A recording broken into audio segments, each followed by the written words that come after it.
Good morning! Welcome to another episode of Coffee with Court. Alright, a little recap from last week. We did do the Escape the Crate for our anniversary. Now, when you first start, you do not have to time yourself, but it says that like if you're an expert, you can do it in 60 minutes, and there's like 75, or if you're a beginner, like, shoot for 90. It took us like 3 hours. I think it's because we tried not to use the hints, and like when you first start, we just had no idea like what to do, or like what do we do now? Like it comes like with a lot of stuff. There's like a bunch of envelopes, there's like postcards, and you have to find like words and number combinations and all that stuff. And you will need your computer because that's where you actually put in when you solve like a puzzle. You put it in there, it brings you to the next thing. You hit a recording, the recording talks you through and kind of gives you maybe an idea of like what you're supposed to do next. So there's like a lot. You will, like I said, you'll need your computer, you're gonna need a table with a lot of space, you have to spread a lot of stuff out. We did it's Escape the Circus Heist, so it just came with like a lot of little gadgets here, and yeah. All in all, we had a really fun time, but it took us 3 hours. After I think about 2 or 3 puzzles that we solved, we started using like a hint or maybe like 2 to just like help us figure out where to start, because that was just really difficult with this. And then that like helped it flow along a little bit better. So if you're struggling, they do offer you hints, which helps you move along. But we did escape the crate, we saved the tiger, and that was the most important part. So if you're looking for something to do, definitely recommend it. It was fun. Hopefully it doesn't take me 3 hours. Also, let's see, last week I was working on the second draft of my book, and I needed to rearrange some chapters. I got that done. I'm feeling a lot better about it too. So what I was struggling with originally was, when I started the book, it was in first person from the main character's point of view. About 30,000 words in, I felt like in order for readers to really jive and understand and fall for the male protagonist or the love interest, it really needed to be third person so that you could get to know him a little bit more. So I went back to the beginning, I changed everything, and then in the midst of that, I kind of added additional stuff before I finished the book. And that left me with a best friend of the main character that you didn't meet until about chapter 23, but yet she was like mentioned a bunch of times before that. And so I felt like she just needed to come into the story much sooner. And I brought her in chapter 3 now. So you'll meet her name is Genevieve, you'll meet her in chapter 3.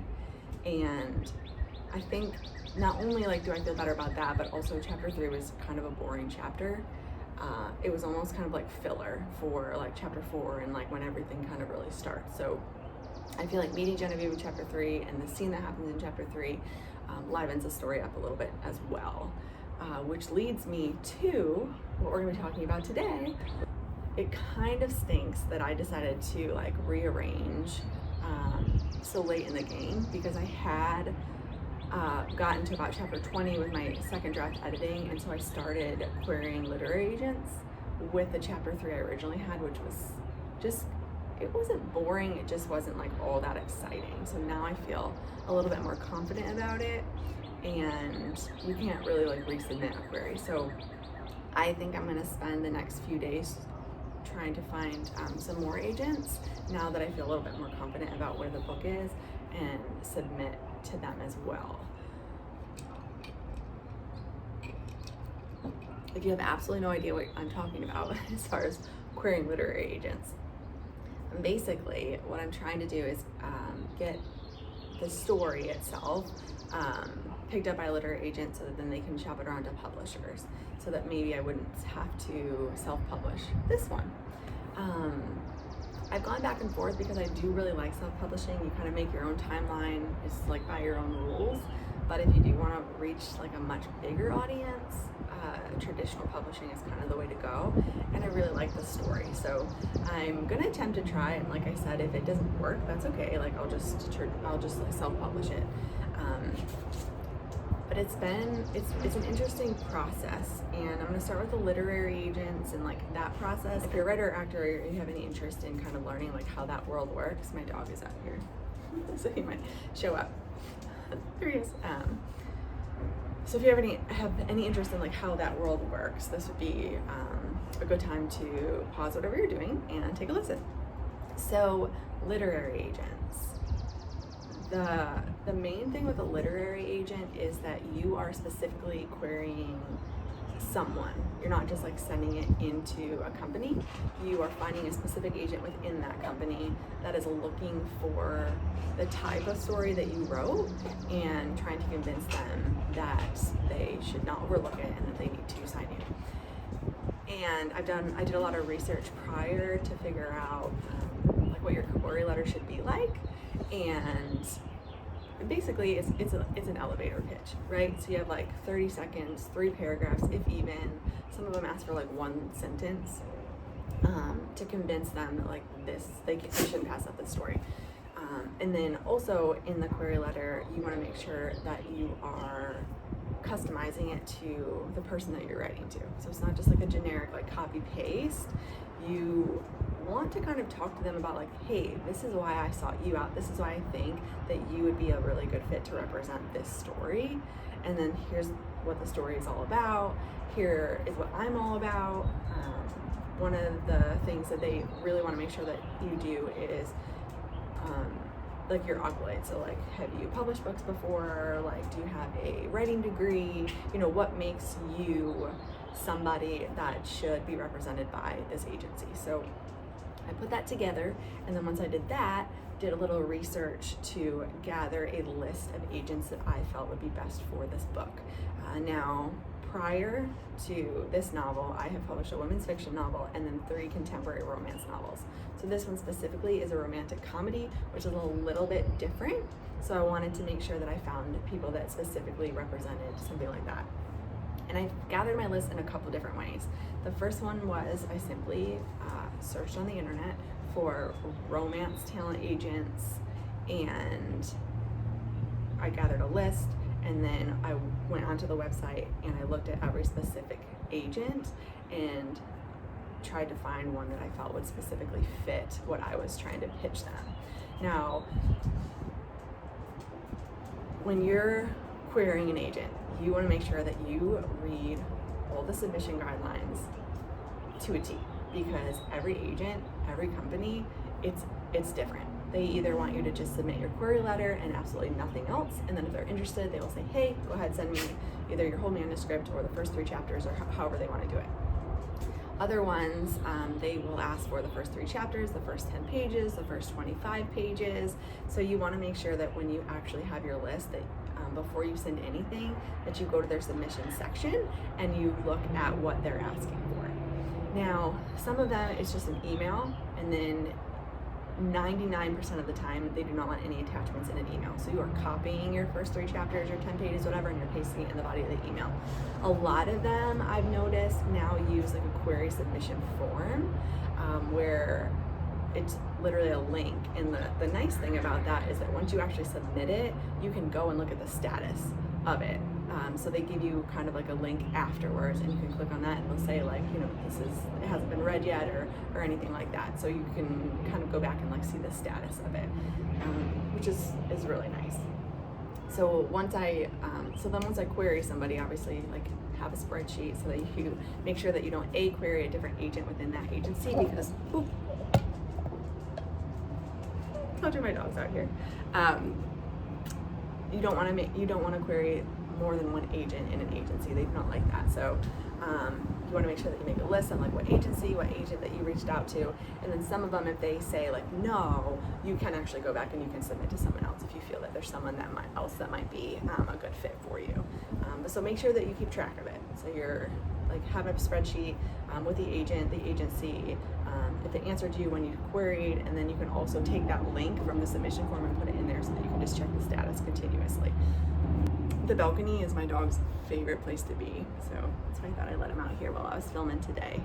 Every morning, it's like the first place he goes is to the door, just so that he can come out here. And he has like a water dish that we bought. Well, Sam bought him from Amazon. It's like the only dish that he drinks out of. So he literally wants to come out here so that he can get a drink of water from his water dish. Anyways, back to literary agents. So that's kind of the gist of it. The biggest thing is that you want to make sure that your manuscript is completely finished. They do not want you to submit for like partial manuscripts or ideas. Your manuscript has to be completely finished. Make sure that it's edited. My editor for this isn't really scheduled till July 1st, but for the most part, like, I'm pretty good at this point at editing my own stuff. I just always like to have like a second pair of eyes on it, and I adore my editor and I love her opinion, so I also, want that when the time comes. But I've edited enough that I feel like pretty confident in the pieces that I'm giving them. So just make sure that is the case when you hand over your manuscript as well. It's completely finished, it's edited, it's polished, so you don't want to send them something that's mediocre or that needs some work. So that is like number one. Number two, probably make sure that you're not switching around any chapters and that it is like pretty much done before you query anyone. And then make your query letter. You always want to make sure that you customize for the agent, at least the beginning part. Put in there any accolades that you have, publish anything you published, any degrees that you might have, awards that you might have won. They want all that stuff as well. And then your elevator pitch, which I think is incredibly one of the hardest parts of like this entire process. Because once you write a book, it's like 65,000 words or 1,000 words, and then you have to summarize this entire book in like 3 paragraphs, mostly less. It's really hard, but that's what you want to do. And I think that one of the things that I have benefited from is when you find an agent, a lot of them, if they've gotten publishing deals for other people before, you'll be able to see their work. So you can go to that book and like read their synopsis and kind of see what it looks like and see what draws you in, and try to like emulate that for your story. That's actually another way that I found literary agents. So I'm submitting a rom-com right now. So I have authors that I really like in the rom-com genre that are pretty successful. And so I actually I did some searching and some digging and saw who their literary agents were. And then I went to those companies and saw either like their agent, or if there's like another agent that I felt better fit the book, I would query to them too. So that's another way. So obviously you can search the internet, but try to find books that are like similar in style to what you're pitching, and do a little digging and see if you can find their literary agent, and then you can submit that way as well. So that is kind of the gist of the literary query world. And then after you submit, you just have to sit back and you wait. So that's kind of how the literary world works. I know that's a lot.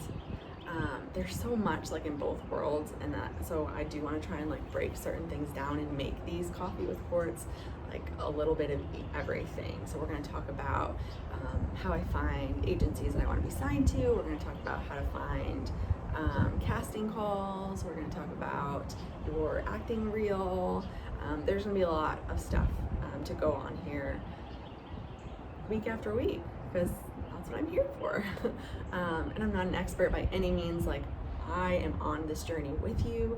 I'm just trying to kind of give you maybe some ideas of things you haven't done before.